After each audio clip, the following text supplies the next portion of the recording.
Chief justice साहब ने कहा कि बंदे दे पुत्र मारियो सारे ते कोई पुठे सीधे जना किसी ने तब से नहीं कर दे। अच्छा। और 8 फरवरी को इलेक्शन हो के ही रहेगा। व्यास साहब के इमरान खान साहब इलेक्शंस लड़ेंगे? सर जी, हालात और वाकयात, नज़ायर और कराइन ये बता रहे हैं कि वो अडयाला जेल के कैदियों का इलेक्शन शायद लड़ लें, लेकिन बाहर वाला इलेक्शन जो है ना वो नजर नहीं आता है ना। बीसीओ नए एमएनए एमपीए सेंटर्स आपको मुख्तलिफ जनाब तहरीक इंसाफ से लेके पार्टीज के आपको शमूलियत करते हुए नजर आएंगे अगले 1.5 महीने के अंदर। कोई अंदर का पुराना नवाज शरीफ ना जागा, ठीक है जी, नया Nawaz Sharif, smooth Nawaz Sharif, synchronise Nawaz Sharif, cooperative Nawaz Sharif, ठीक है जी, वो रहा तो जनाब सियासी पुलसरात से ये सियासी जन्नत की तरफ रुख हो जाएगा। अस्सलामुअलैकुम जी, मैं हूं अब्दुल सदीक और आप देख रहे हैं सोना डिजिटल और मेरे साथ इस टाइम मौजूद हैं फयाजुल हसन चौहान साहब। इनसे बातचीत करेंगे इस्तेहकाम पाकिस्तान पार्टी के हवाले से और भी मामलात, और इलेक्शंस की तारीख फाइनल हो चुकी है, इस पर भी बातचीत करेंगे। अस्सलाम वालेकुम सर, क्या हाल है, खैरियत से हैं? मैं ठीक हूँ। अच्छा, मुझे ये बताइएगा कि इलेक्शंस की डेट अनाउंस हो चुकी है इलेक्शन कमीशन की जानिब से 8 फरवरी को, और अब कोई अगर मगर की बात तो नहीं रही फयाज साहब? बिस्मिल्लाहिर्रहमानिर्रहीम। आपने क्वेश्चन वो पूछा है कि उसमें तौहीन अदालत पे आप भी अंदर जाएंगे तो मनु भी अंदर कराओ, इसी है ना, ठीक है ना। देखें, ये तो ये चीज है। चीफ जस्टिस साहब ने कहा कि बंदे दे पुत्र मारियो सारे ते कोई पुठे सीधे जना किसी ने तब से नहीं कर दे। अच्छा। और 8 फरवरी को इलेक्शन हो के ही रहेगा। चलें जी, डन हो गया सर, मतलब अगर मगर की बात खत्म हो गई अब।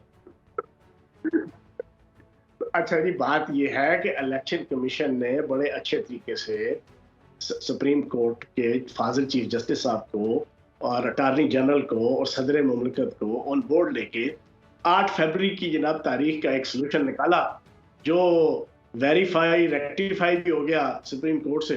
तो इंशाल्लाह 8 फरवरी को इलेक्शन होगा इंशाल्लाह। ठीक हो गया सर। सर, आईपीपी की क्या तैयारी है इस्तेहकाम पाकिस्तान की, क्या आप देख रहे हैं आप इलेक्शंस में की तैयारी है? आज भी आप लोगों का जलसा है हाफिजाबाद में।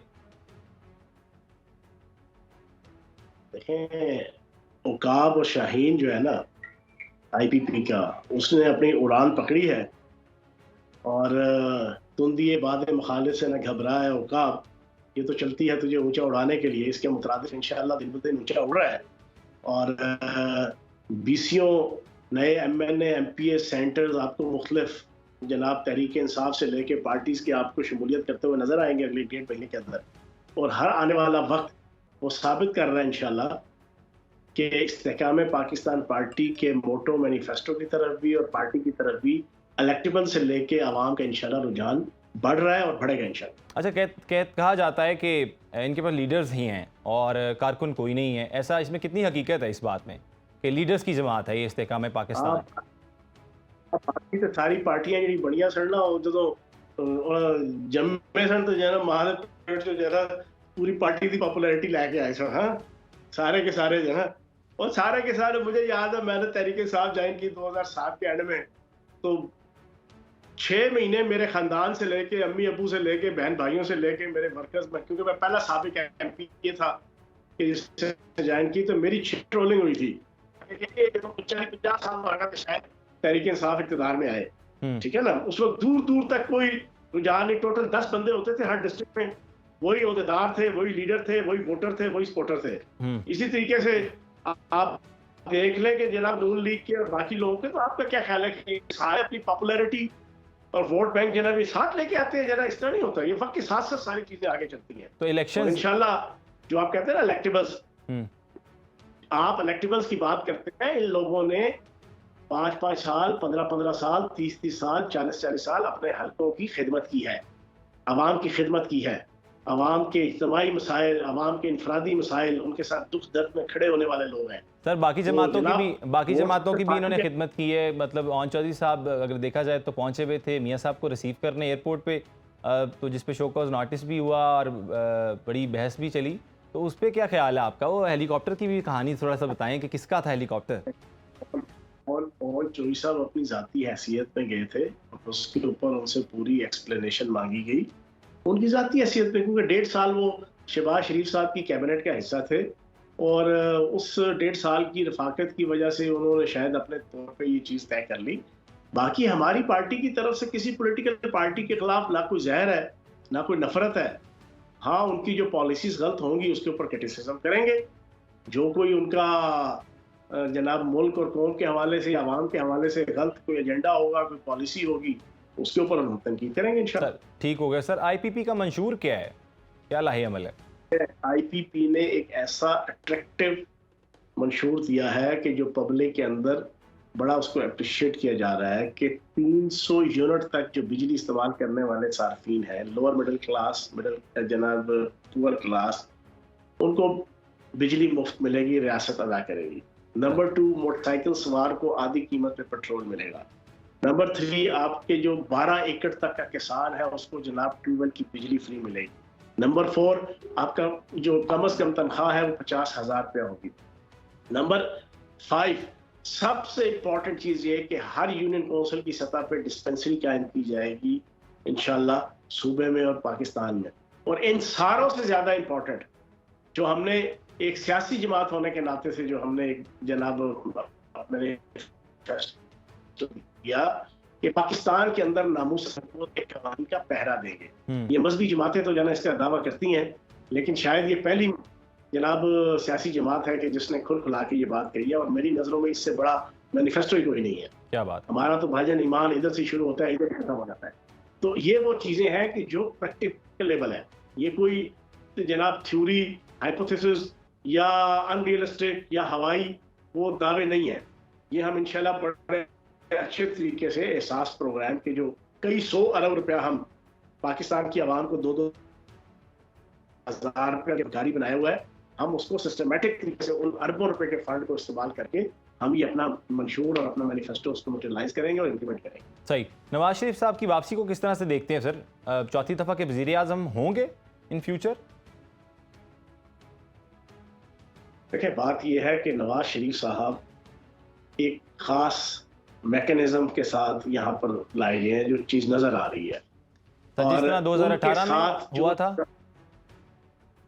मैं वही बता रहा हूँ ना, मैं एक बड़ा दिलचस्प एक तबसा इस पे कर रहा हूँ नवाज शरीफ साहब की वापसी पे। जी, नवाज शरीफ साहब ने इस वक्त चलना है अगले 2-3-4 महीने सियासी पुलसरात के ऊपर। अब सियासी पुलसरात के ऊपर चलते हुए अगर तो उनका रवैया, एटीट्यूड, बिहेवियर एक कंफर्टेबल हुआ, ऑपरेटिव हुआ, रियासती अदारों अदालतों के साथ कोई टकराव की पॉलिसी ना हुई, कोई अंदर का पुराना नवाज शरीफ ना जागा, ठीक है जी, नया Nawaz Sharif, smooth Nawaz Sharif, synchronise Nawaz Sharif, cooperative Nawaz Sharif, ठीक है जी, वो रहा तो जनाब सियासी पुलसरात से ये सियासी जन्नत की तरफ रुख हो जाएगा। ठीक है। अगर तो गवार मंडी वाला नवाज शरीफ और पुराना नवाज शरीफ, टकराव वाला नवाज शरीफ, बैना मारू वाला नवाज शरीफ, ठीक है जी, फड्डे लगाने वाला नवाज शरीफ, जनाब हिच कड़िच लगाने वाला नवाज शरीफ अगर निकल आया तो फिर ये जनाब सियासी जहन्नम की तरफ 1 सेकंड लगेगा। क्या बात। सिंपल सा ये जनाब मेरा तबसरा है। बाकी उनके ऊपर डिपेंड करता है, वो अगर अपने आप को तारिक फातिमियों से, परवेज रशीदियों से, अबसार आलमों से दूर रखेंगे तो उनकी जिंदगी सुकून में रहेगी। तो जब मुड़ थोड़ा फिर दोबारा उन्होंने अपने सज्जे खब्बे होते थले बिठालता तो फिर जनाब इस दफा ना तो प्लेटलेट्स ऊपर नीचे होंगे, ना 50 रुपए का स्टाम होगा, ना कोई त्यारा आएगा, तो ना कोई बाहर जाना, तो ना कोई नाच के जाना, वो फिर कुछ नहीं होने लगा। तो त्यारे से याद आया, हेलीकॉप्टर की बात भी पूछी थी मैंने कि वो कहा जा रहा है लोगों की तरफ से कि हेलीकॉप्टर जी जहांगीर तरीन साहब का था, कुछ इस तरह का भी मामला था कि कोई कंपनी के हेलीकॉप्टरों की शक्लें मिलती हैं यार, एक ही तरह की हेलीकॉप्टर सारों तो उसी तरह का मिलता जुलता मुझे तो लगता है जुड़वा सर, जुड़वा हेलीकॉप्टर्स ही हुए हैं जब भी हुए हैं। ऐसी कोई बात। ठीक सर, मुझे ये बताइएगा कि आईपीपी अगर चलें इलेक्शन जीत जाते हैं नून लीग वाले, तो नवाज शरीफ साहब के साथ इत्तेहाद करेगी आईपीपी? आईपीपी देखो, मैं आपको बड़ी दिलचस्प एक आइडियोलॉजी आपके प्रोग्राम के जरिए से लाई। सियासतदान 5 या 6 मफादात होते हैं उसके लिए मैदान में आता है। सबसे पहले मुल्क का मफाद, रियासत का मफाद, आवाम का मफाद, माशरे का मफाद और जाती मफाद। ये 5 किस्म के मफादात हैं जिसके ऊपर जनाब सारी सियासत बेस करती है। वो सियासतदान ही नहीं होता जो इन 5 मफादात को हासिल करने के लिए वो किसी के साथ बैठे ना। सियासतदान हर मुखालिफ के साथ बैठने को तैयार होता है। और हम, आप नून लीग की बात करते हैं, हम यहाँ पर जनाब पाकिस्तान के अंदर कोई रजिस्टर्ड पार्टी कोई भी हो, हम उसके साथ पाकिस्तान के मफाद की खातिर, माशरे के मफाद की खातिर, रियासत के मफाद की खातिर, पार्टी के मफाद की खातिर हम लोग बैठेंगे। जब भी कभी कोई मौका आया, जब कोई जरूरत महसूस हुई, ठीक है, उसके साथ कोऑर्डिनेट करेंगे, उसके साथ हर किस्म की चीजें चलेंगी। मैं ना मानूं कि रट लगाएं और मुफ्त ही आंकड़ लेके बैठ, जैसा वो चेयरमैन तहरीक इंसाफ का आपको एटीट्यूड पिछले 10-12 साल से पाकिस्तान की सियासत में आपने देखा बिल्कुल, कि वजीर आजम थे तो अपोजिशन वालों के साथ नहीं बैठना, अपोजिशन लीडर थे तो वजीर आजम के साथ नहीं बैठना, चाहे मुल्क डूब रहा है, चाहे मुल्क में दहशतगर्दी आई हुई है, एंड पे तो मान गए थे सर। सरबलंदी स्टेक हुई है, वो आप पछताए क्या हो जब चिड़िया चुपी खेत। ठीक है ना जी। ठीक, इमरान खान साहब इलेक्शन लड़ेंगे? कत्ल के बाद जफा थे तो का पशेमा होना। क्या बात है। अच्छा मुझे बताइएगा कि व्यास साहब के इमरान खान साहब इलेक्शंस लड़ेंगे? सर जी, हालात और वाकयात, नज़ायर और कराइन ये बता रहे हैं कि वो अडयाला जेल के कैदियों का इलेक्शन शायद लड़ लें, लेकिन बाहर वाला इलेक्शन जो है ना, वो जो उन्होंने हालात और वाकयात 9 मई के बने हैं, वो नजर नहीं आता है ना। एक सेंसिबल सी मैंने बात रखी है आपके सामने। अभी सर, तो फैसले आने हैं, 9 मई के आने हैं। सर वही बात करने लगा था। लोग कहते हैं कि 9 मई के वाकयात से जान छुड़वाना चाहते हैं तो आपके साथ मिल जाते हैं, लोग ये कह रहे हैं, तो जान छूट जाती है, ऐसा इसमें हकीकत है? नहीं, जान कोई नहीं छुटती जरा, ठीक है ना। आन छुट जाए तो छुट जाए, जान नहीं छुटती। पीछे भुगतनी है, आपने अपना FIR भुगतनी है, ठीक है। अगर तो आप प्रैक्टिकली चीजों में इन्वॉल्व हैं तो वो आपको भुगतना पड़ेगा। देखो, मेरे पे एक झूठा पर्चा था, एब्सोल्युटली एंटायरली कंप्लीटली झूठा पर्चा था। मैंने 4 महीने हर हफ्ते सुबह ही सुबह उठ के जनाब पेशी भुगती, अभी भी उसमें जमानत हुई है। तो कहने का मकसद यह है, जो लोग तो प्रैक्टिकली इन्वॉल्व थे, जिनकी RTO, video, geo fencing, CDR हर चीज अवेलेबल है, चीजों को तो भुगतना पड़ेगा ना। सही, ठीक हो गया। अच्छा मुझे ये बताइएगा कि इमरान खान साहब का फ्यूचर किस तरह से देख रहे हैं? अब ये भी बताइएगा कि अभी पाकिस्तान का मकबूल तरीन लीडर कौन है आपके लिए? यार एक बात याद रखिएगा, मकबूलियत की अगर आप बात करेंगे ना, तो मकबूलियत में जनाब इब्लीस जो है ना, वो में सबसे मकबूल था। सर ये मुशाबत किससे ले रहे हैं आप? नहीं, आप मकबूलियत की बात कर रहे हैं ना, मैं उनको नहीं, उनकी अच्छा, तस्वीर नहीं दे रहा हूँ उससे। अभी आप सुन रहे हो। जी जी। अगर आप मकबूलियत की बात करेंगे तो हसन बिन सबा एक कैरेक्टर गुजरा है इंसानों की हिस्ट्री में, उससे पॉपुलर कोई नहीं था। अगर आप पॉपुलैरिटी की बात करेंगे, हिटलर दुनिया का सबसे पॉपुलर और जर्मनी का तो 100% पॉपुलैरिटी रखने वाला लीडर था, लेकिन मुल्क क्या पूरे की पूरी दुनिया तबाह करके चला गया, जर्मनी तबाह करके चला गया। हसन बिन सबा ने पूरी उम्मत मुस्लिमा की जना बेड़ा कर दिया। मकबूलियत चीज नहीं होती। और अभी के जो हालात है ना, कुर्बे क़यामत में जो नबी पाक सल्लल्लाहु अलैहि वसल्लम ने जो दज्जाल का एक तस्वर दिया था ना, कि दज्जाली तस्वर, ये वक्त आएगा कि दज्जाल जिसको चाहेगा पॉपुलर बना देगा, जिसको चाहेगा अनपॉपुलर बना देगा, जिसको चाहेगा जिंदा कर देगा, जिसको चाहेगा मुर्दा कर देगा। ये जो आपकी सोशल मीडिया और मीडिया, ये वो दज्जाली टूल्स हैं कि जिनको नेगेटिवली इस्तेमाल किया जाए तो वही दज्जाल के जना सारे काम है। अब यहाँ पर झूठ दर झूठ के जरिए से चीजों को पॉपुलर किया जाता है ना। परसों जनाब वकील बार आया, उसने कहा जी जहर दिया जा रहा है, चेयरमैन तहरीक इंसाफ कह रहे हैं। पूरा 5 घंटे पूरी दुनिया के अंदर आग लग गई। माए बहने बेटियां जनाब मुसल्लों पे बैठ के किसी को दुआ और किसी को बदुआ, और ये पिछले 2 साल से मुसलसल इस दज्जाली चेयरमैन तहरीक इंसाफ की सरपरस्ती में इस अंदाज से झूठ बोल के मुझे कत्ल कर दिया जाएगा, मुझे कत्ल कर दिया जाएगा। पॉपुलैरिटी क्राइटेरिया नहीं है किसी हक और सच का। ठीक है, हक और सच का क्राइटेरिया जो है ना, वो पॉपुलैरिटी या अनपॉपुलैरिटी नहीं होती। ठीक हो गया सर। आखिरी सवाल। सोशल मीडिया की पॉपुलैरिटी एक और चीज होती है, इलेक्शन की साइंस और चीज है। ठीक हो गया। सोशल मीडिया पे जनरल परवेज मुशर्रफ साहब बहुत पॉपुलर थे। उस वक्त जनरल परवेज मुशर्रफ साहब के जनाब मुकाबले में किसी के पास फॉलोइंग नहीं थी, और वो इसी जोन के अंदर दुबई से जनाब पाकिस्तान आए।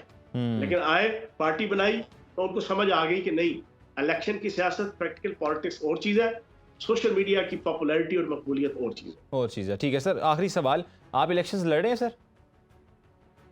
इंशाल्लाह। और सर आपके हल्के से सर्वे करवाया हमारे नुमाइंदों से और पता चला कि लोगों का कहना था कि जी हम इमरान खान साहब जिसको खड़ा कर दें हम उसको वोट दे देंगे, लेकिन फ़याज़ुल हसन चौहान को वोट नहीं देंगे। इसमें कोई हकीकत है कि बस अफवाहें ही हैं?